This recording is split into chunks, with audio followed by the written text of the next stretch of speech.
I invite your attention today to John chapter 1, the Gospel of John, chapter 10. John chapter 10.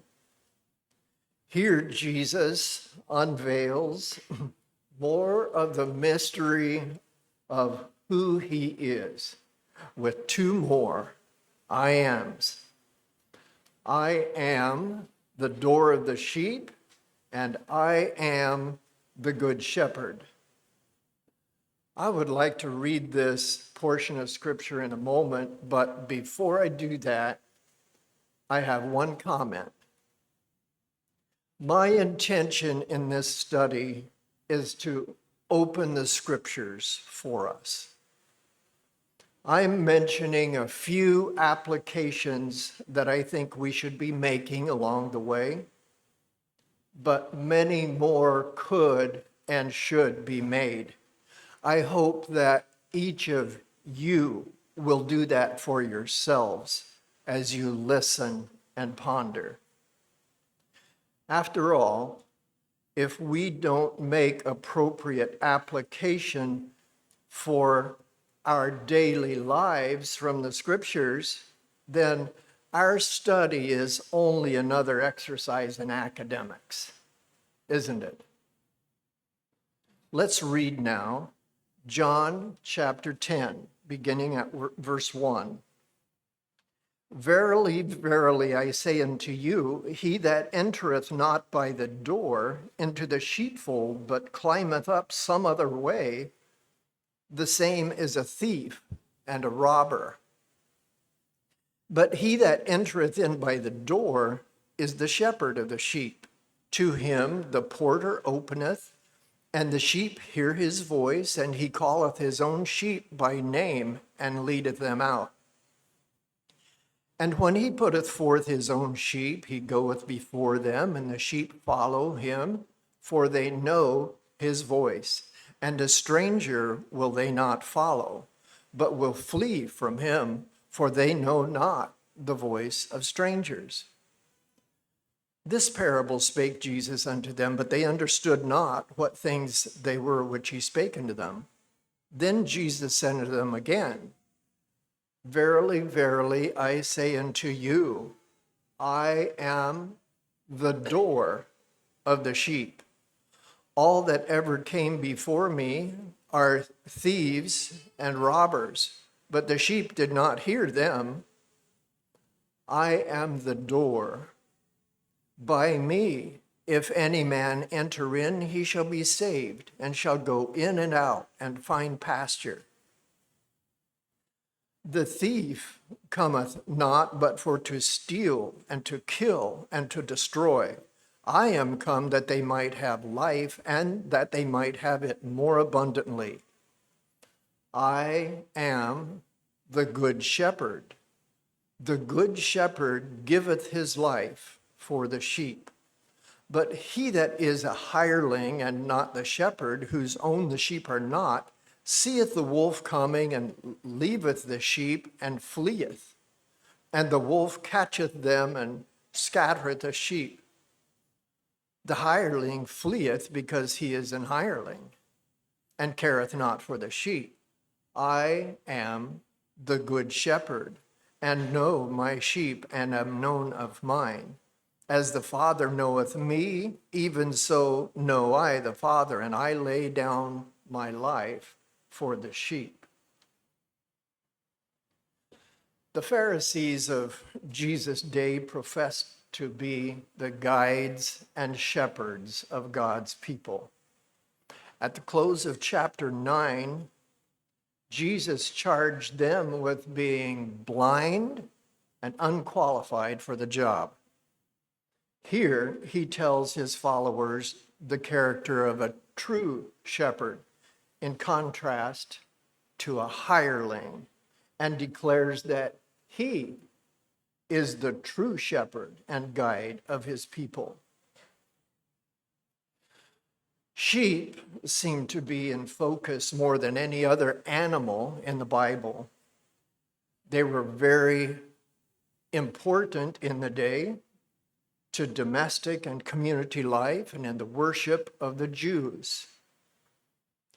Due to their familiarity with sheep, then, the imagery of these two great metaphors is very easily and clearly understood by his followers. The sheepfold was a simple walled enclosure, usually without a roof. The walls were covered with thorns to keep out robbers. It had one door. The sheepfold's purpose was the protection of the sheep and to keep the sheep from wandering away from the flock.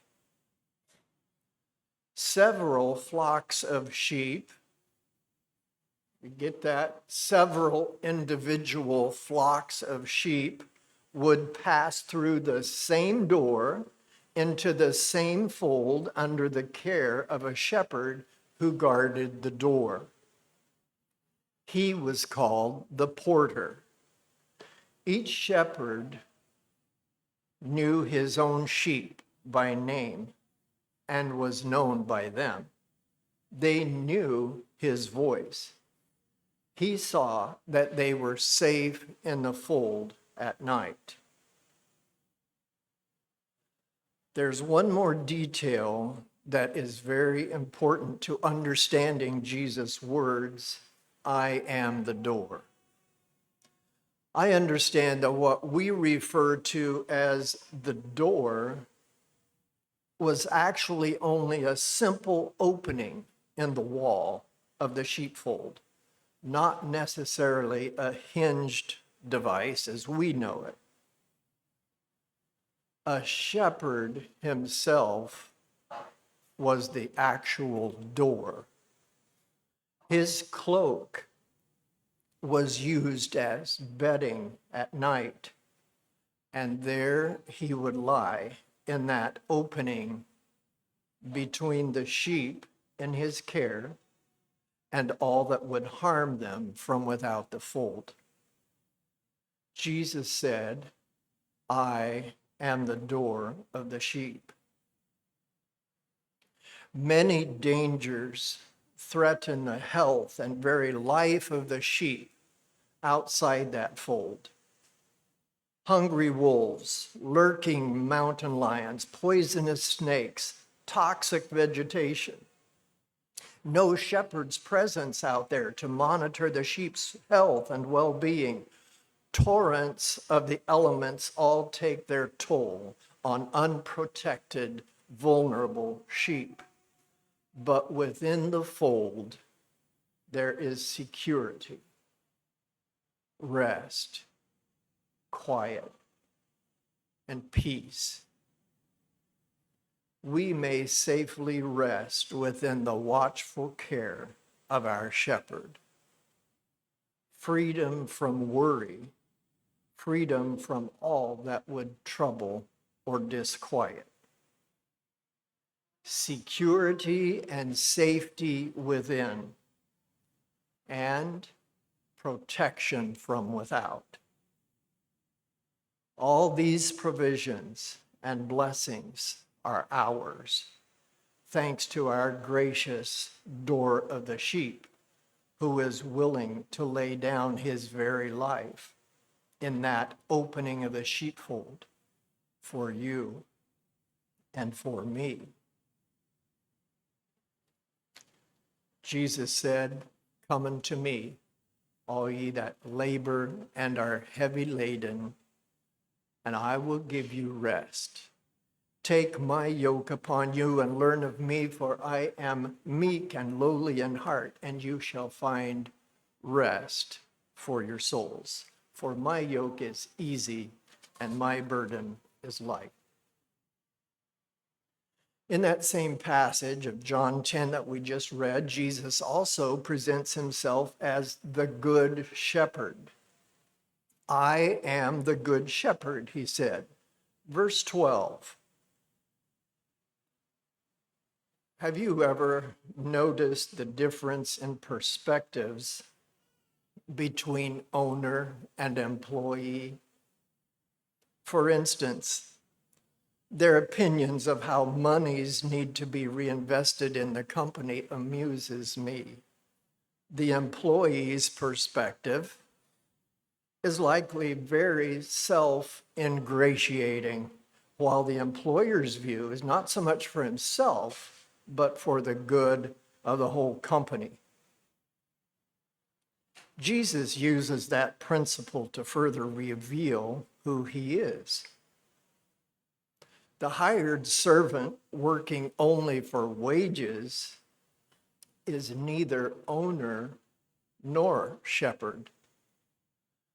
When he sees the wolf coming, what does he do? He deserts the flock and runs away as the wolf chases and snatches and scatters the flock that is supposed to be in his care. Why does he do that? Verse 13, because he cares nothing for the sheep, only himself. But the good shepherd, verse 11, risks and lays down his own life for the sheep. His heart, full of love and compassion for his sheep, causes him to selflessly give his own life for their sake. In verses 14 and 15, Jesus reveals another very significant aspect of this great metaphor. Here, he addresses the relationship that he has with his flock. Let's recall what we noted just a moment ago. Several separate flocks of sheep would converge in one common sheepfold at night to be protected by the porter who lies in the opening of its wall for the night. In the morning, the individual shepherds of each flock would come by and call his sheep. His sheep knew his voice or call and would come to him and be led to safe pastures for the day. The remaining flocks would not respond to that shepherd, but stay put in the fold until their respective shepherds would come to get them. Are you making applications for yourself?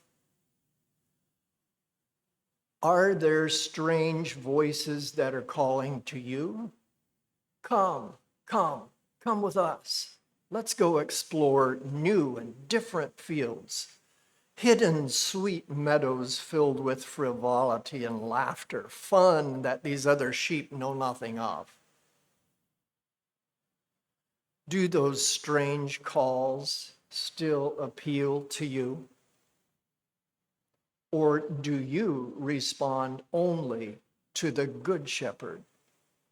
Do you intimately know and fully trust him only? Will your devotion remain only to him? Jesus said that he and his sheep have a relationship like he has with his Father. Very alive and interactive, inseparable. Verse 15, he knows not only our names, verse 3, but everything about us. He understands what tests we're capable of processing. He knows our weaknesses. He's right there with individual, personalized care. In this great metaphor, Jesus refers to laying down his life for the sheep. He's prepping his followers for what's to come. We'll look at that next time.